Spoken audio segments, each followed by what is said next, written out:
Hi, my name is Fran Lledó, FDT Construction Project Manager for the State Road 972 Coral Way Roundabout project, which is located at the intersection of Southwest 15th Road in the city of Miami. Construction of the roundabout began October 2022 and is expected to be completed by summer 2023. The estimated project budget is $2.7 million.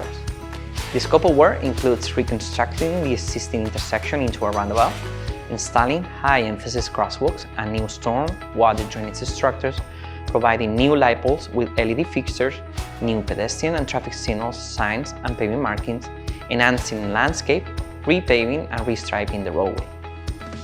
The proposed traffic signals will be located at the following approaches to the roundabout: northeast direction on Southwest 3rd Avenue Coral Way, southeast direction on Southwest 15th Road, south direction on Southwest 3rd Avenue.